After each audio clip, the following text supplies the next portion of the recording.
Minhoca, tua visão aí dessa estreia pro Brasil? Cara, vamos lá. O Cássio falou 10 centavos aí de precaução e tal. Eu até aumentaria mais, sabe? Porque eu não sei, cara. E é questão de feeling, certo? Não é questão de. Obviamente, amanhã eu vou torcer pro Brasil. Mas eu acho que o Tite está dando uma ligeira forçada em algo que poderia ser testado mais no contexto de jogo do que propriamente para uma formação inicial contra um adversário que dos três, como a gente citou, né, é o de mais qualidade. Fazer isso com Camarões na última rodada, dá para imaginar, entendeu? Mas contra a Sérvia. E aí eu acho que há duas formas de analisar, Lucas, que é o seguinte: um é o lado da Sérvia, que é um time que a gente falou que tem qualidade. Mas é bom a gente lembrar, a gente fala aqui da questão do Brasil, mas como é que a Sérvia vai entrar em campo? Será que a Sérvia vai entrar com medo do Brasil? Porque, obviamente, o Brasil é respeitado no mundo inteiro, né?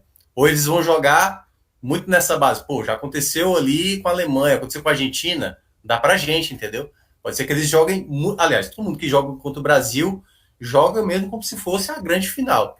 Então, podemos ver uma Sérvia jogando muito bem, que aí, nessa lógica que o Brasil, da formação que o Tite está colocando, eu tenho dúvida mais na ideia do jogo não saindo da maneira como ele imagina.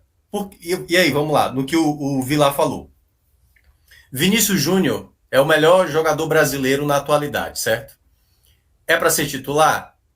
Na teoria, sim. Na teoria, sim. E na prática? Porque eu lembro, por exemplo, de algumas Copas, tinha jogadores muito mais pesados do que outros que começaram a Copa, o tal quadrado mágico, por exemplo. Tá aí, esse aí é o time, ninguém vai mexer. Na prática não deu certo. Você via que o Ronaldo estava fora de forma, o Adriano jogava bem, mas quem era a preferência era o Ronaldo, Kaká não jogou bem, o Ronaldinho também não jogou bem a Copa. Em Robinho 94, o tava Raí bem. começa, o Raí era muito melhor do que o Mazinho, mas é o Mazinho que vai dar equilíbrio. Em 2002, o Juninho Paulista também não dava o equilíbrio para aquele Brasil, e é no Kleberson que acaba encontrando essa peça. Então, de maneira geral, eu não me apego aos nomes. Eu acho que só tem um nome da seleção hoje que é incontestável na cabeça do Tite e que, obviamente, eu também faria, que é o Neymar. Qualquer outro que tiver mal, seja o Vinícius Júnior, seja o Alisson, seja Danilo, esses jogadores em algum momento podem perder a titularidade, mas o Neymar não vai perder, até porque, a não ser que ele seja suspenso, lesionado por algum motivo, que aí ele vai ficar de fora. Então, dado isso, ele precisa encontrar um time equilibrado, cara, entendeu? Essa é uma formação que ele fez em apenas um amistoso dos últimos que ele fez. Porque quando ele jogava com o Paquetá jogando mais como segundo volante, não era com o homem referência, que no caso é o Richarlison. Era com o Neymar como falso 9, entendeu? Então as duas formações que o Brasil testou era com o Fred, com o Paquetá caindo pela esquerda e o Neymar jogando mais à frente, juntamente com o Richarlison. E a outra tentativa era sem o atacante, sem o homem referência, com o Neymar como falso 9, mas ele fez isso porque o Neymar voltava das férias de uma lesão e aí o Neymar não precisava se desgastar tanto. O Neymar agora está mais inteiro. Então, será que o Neymar vai ajudar? Que é o problema que eu vejo para o Brasil. Na recomposição, o Vinícius Júnior no Real Madrid, ele não tem esse papel. Ele até ajuda ali, mas ele não faz a recomposição. É o cara ali que é a válvula de escape do Real Madrid para o lado esquerdo.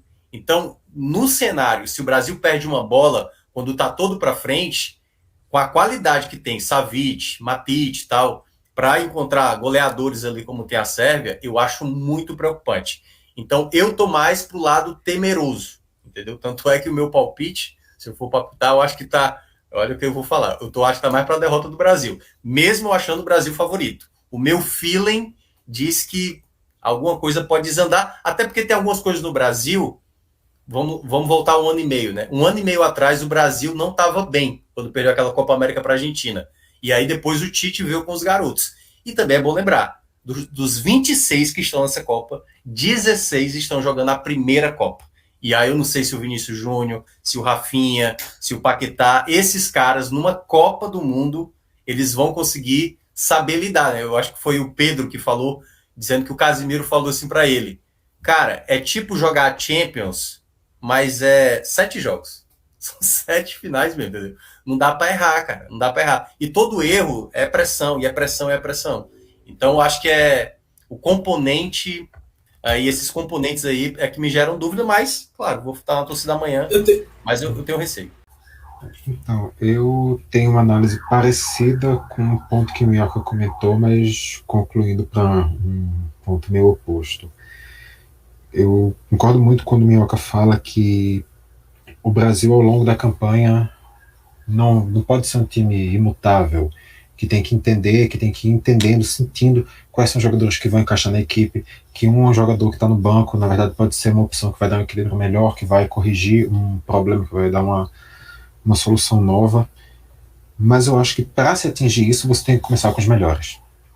E na minha visão, os melhores são mais ou menos esses que estão sendo especulados para começar nesse jogo de amanhã.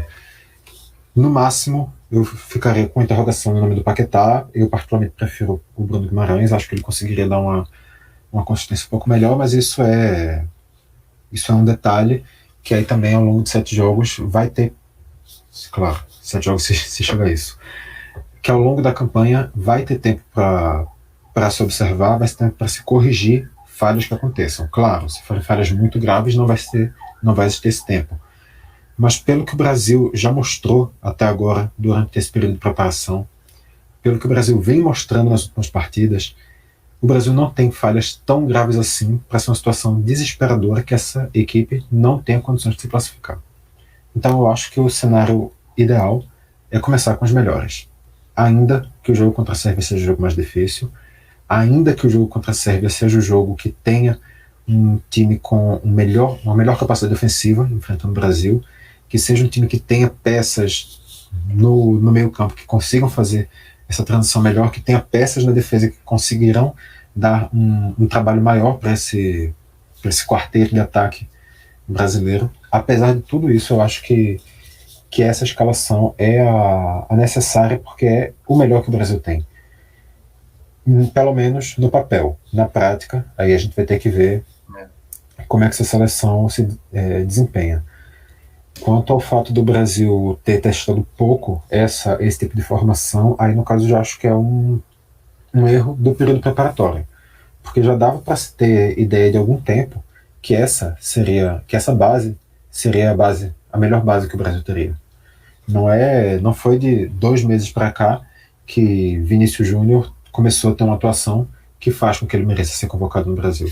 Vinícius Júnior é um nome pouco testado na seleção porque ao longo desse processo o Tite acabou optando por dar mais espaço para outros nomes e Vinícius Júnior foi sempre entrando ali mais para o final e acabou não ganhando essa rodagem toda. Eu acho que isso aí já passa a ser um pouco mais de uma série de escolhas, mas que pelo menos agora Tite faz a leitura que essa seja a melhor formação. Eu acho que isso é um ponto muito positivo, é realmente ver como é que a seleção encaixa, até porque a gente sabe que vai passar aí por um fator emocional, tanto para os jogadores que passaram pela Copa do Mundo, quanto jogadores que não. A Copa do Mundo tem um peso muito grande.